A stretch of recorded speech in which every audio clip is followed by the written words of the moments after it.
We are back to our class.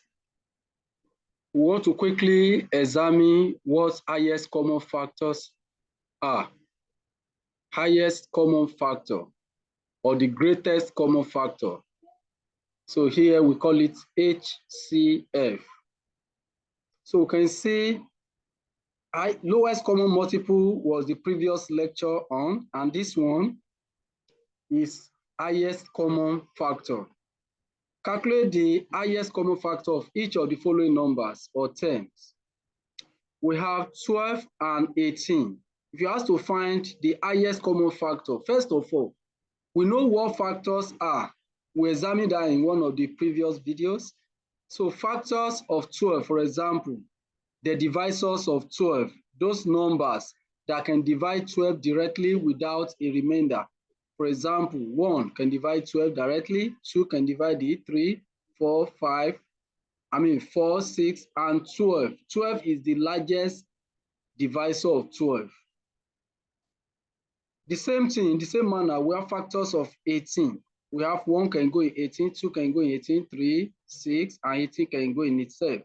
Among these factors, if they now say highest common factor, among the factors, 1 is common to them, 2 is common to them, but among those factors, which one is common to the 2 and at the same time is the greatest, at least larger than others?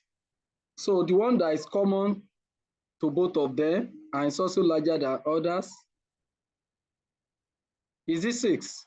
So you can see 6 is there, 6 is also here.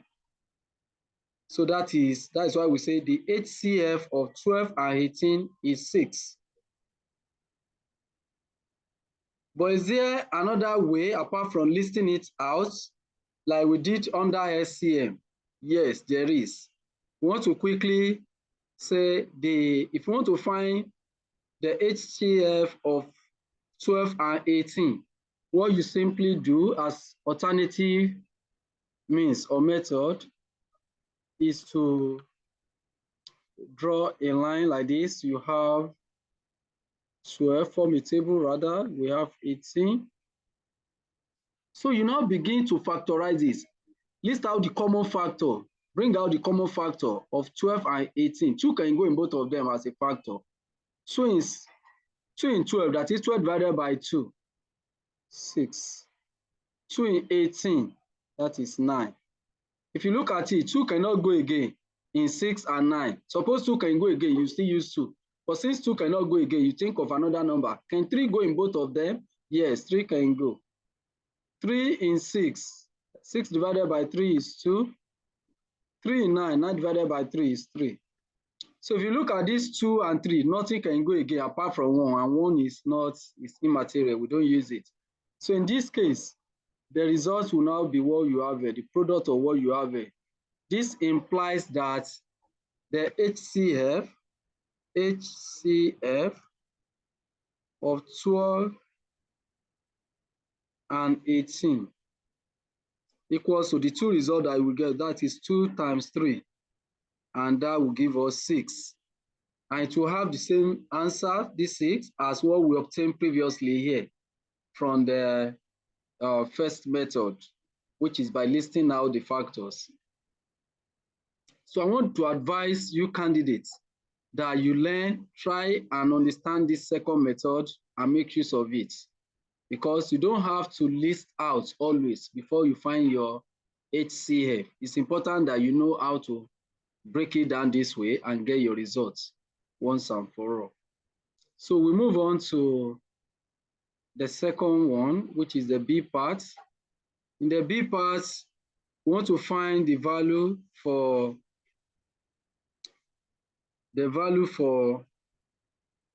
15, 24, and 30. 15, 24, and 30.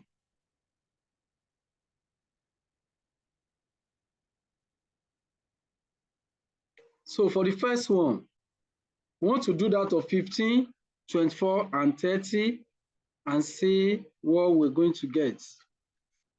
So we have 15,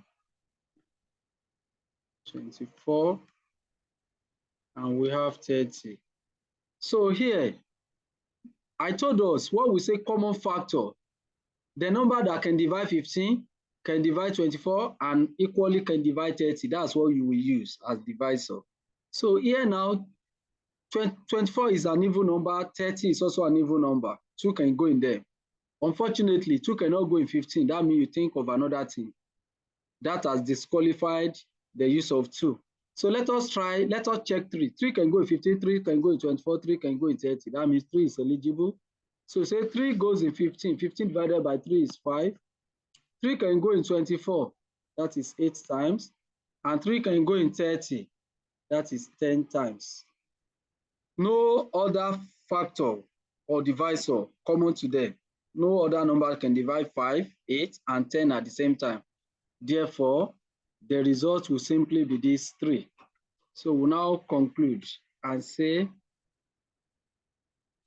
HCF of 15, 24, and 30 equals to 3. 3 is the highest common factor of these 3 numbers.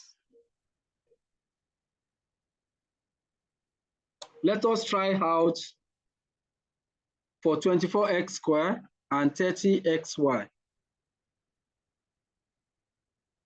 24x squared and for 30xy. So you consider for figure, you also consider the divisor for the letters. So for figures, 2 can go in both of them. We say 2. We say 2. Then also consider for letter. What letter can go here and this place? X can go here. X can also go here. So we write X. We now say 2 in 24. That is 12. This X in X, that is X squared divided by X. We learned from the previous video that you apply the law of elementary indices when you are dividing. X squared divided by X. X is X to the power of 1. That's X squared. X to the power of 2 minus 1. But if you are multiplying, you add up power. When you are dividing, you subtract power. And that would have given us X to the power of 1, which is the same thing as X.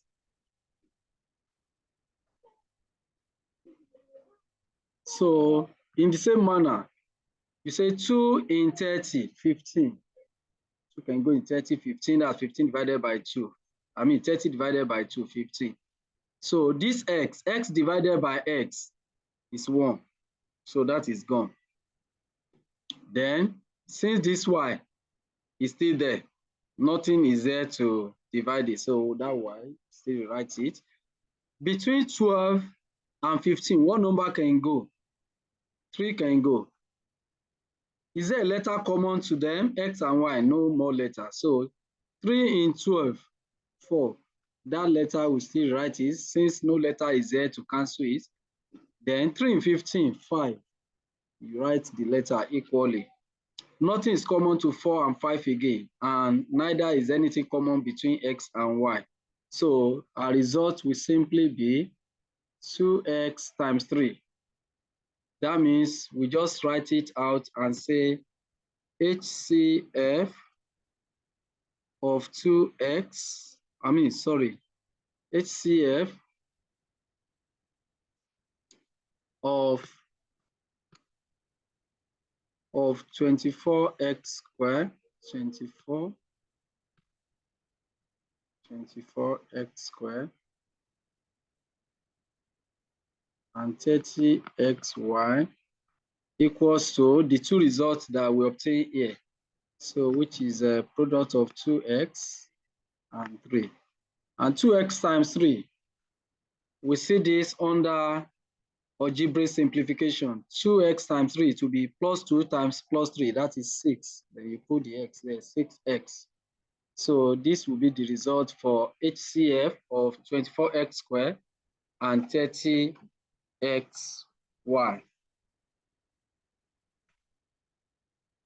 All right, thank you.